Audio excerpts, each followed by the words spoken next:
Hey, what's up mga kaballers? Maligayang pagbabalik sa aking channel. Halina't pag-usapan natin ang balitang Warriors offer kay Jerami Grant inilabas na. Pumabor pa sa Portland Trail Blazers at ang balitang Anthony Edwards nagyabang kaagad sa Team USA. Tara na't pag-usapan natin yan dito sa Basketball Hotshots.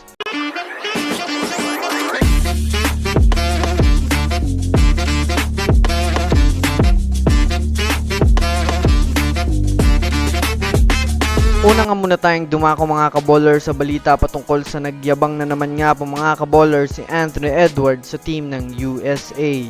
Well, alam naman nga po natin sa ngayon mga kaballers na literal nga pong malalakas na superstar ang mga player ngayon ng Team USA para sa gaganapin na Olympics. Yes mga kaballers, lahat nga po dito ay mga big names sa NBA na andito nga po mga kaballers sa mga nagsisimula pa lang na makilala sa team at nandito rin nga po mga kaballers ang mga mayroon ng madaming experience sa NBA kagaya ni LeBron James, Stephen Curry at Kevin Durant.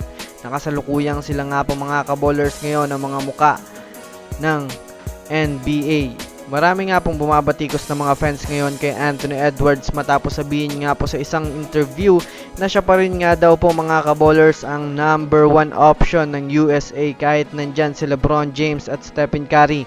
Kaya naman sa ngayon mga kaballers ay pinuputakti si Edwards ng pambabatikos sa social media dahil sa pagiging mayabang nito. Kahit nga po mga kaballers si Charles Barkley ay natawa na lang sa naging panayam nito ni Ant-Man.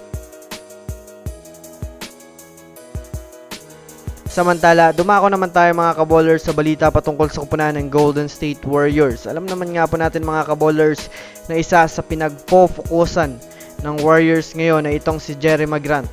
Dahil na rin sa pagiging sigurista ni Mike Dunleavy Jr. na kung sakaling mag-demand nga ng malaki ang Utah Jazz kay Lauri Markkanen ay di hamak na dito nga po sila mga kaballers babagsak kay Jerami Grant.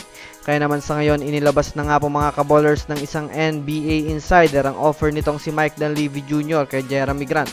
Ayon sa offer mga kaballers matatanggap nga ng Portland Trail Blazers itong sina Andrew Wiggins at Moses Moody kasama ang 2025 at 2027 second round picks.